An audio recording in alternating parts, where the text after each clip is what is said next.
السلام عليكم ورحمة الله وبركاته. ازيكم؟ يا رب تكونوا بخير وبصحة وسعادة وهنا في احسن حال يا رب. النهاردة ان شاء الله هنحضر مع بعض طاجن مكرونة كده خطير بطريقة سهلة وبسيطة جدا، من غير ولا مواعين كتير، وكمان مش هنسلق المكرونة. زي ما انتم شايفين كده، بسم الله ما شاء الله شكله عامل ازاي. وكمان لما بتسيبيه يهدى شوية، هو انا اتغرفته وهو لسه سخن، سيبيه يهدى علشان يطلع معاكي شكله احسن من كده. زي ما انتم شايفين طعمه وريحته خطيرة. يلا نسمي الله كده ونخش على الطريقة بتاعتنا على طول. بسم الله الرحمن الرحيم. اول حاجه هنا معايا طاسه على النار، هنزل فيها بمعلقه كبيره من السمنه، ممكن سمنه على زيت براحتكم زي ما انتوا عايزين. بعد كده معايا بصلايه كبيره كده مفرومه فرم ناعم بالشكل ده زي ما انتوا شايفين كده. على فكره ممكن تبدلي اللحمه بفراخ زي ما انت عايزه.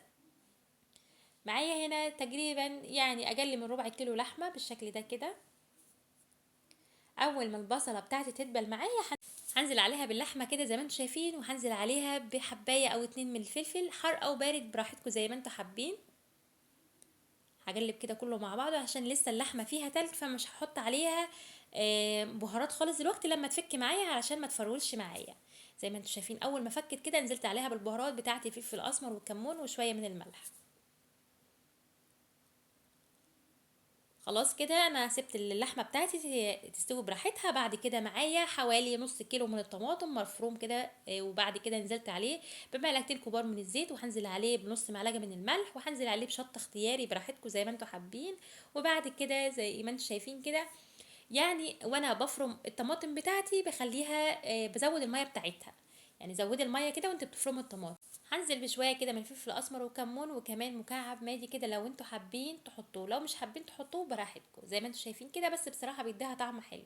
هقلب كده المكونات بتاعتي زي ما انتوا شايفين. انا عملت الطماطم ني من غير تسبيكه خالص. زي ما انتوا شايفين كده عندي الطواجن بتاعتي، حط فيها كده اللحمه تحت زي ما انتوا شايفين كده.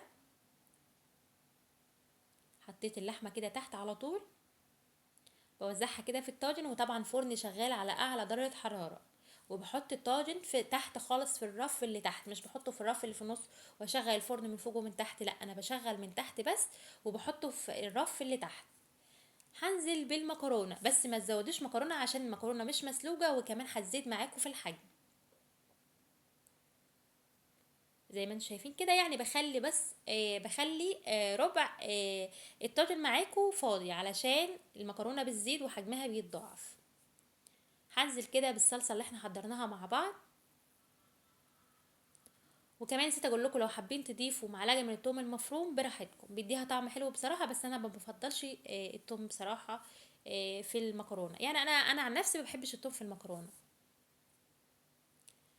زي ما انتم شايفين كده، حط شويه ميه صغيرين خالص. انا هخلي الميه او الطماطم فوق المكرونه بشويه صغيرين خالص، ما بزودش ميه. يعني انتوا شايفين علشان هي المكرونه مش مسلوقه معانا، بس لما تكفلي عليها بالورق الفويل هتاخد البخار بتاعها وهتستوي منها فيها، علشان الميه بتاعتها ما تكونش كتيره وانت تقلبيها تطلع معاكي ميتها زياده. يعني زي ما انتوا شايفين كده، يا دوب الميه او يا دوب كده المكرونه بتاعتك متغطيه بالميه او بالصلصه.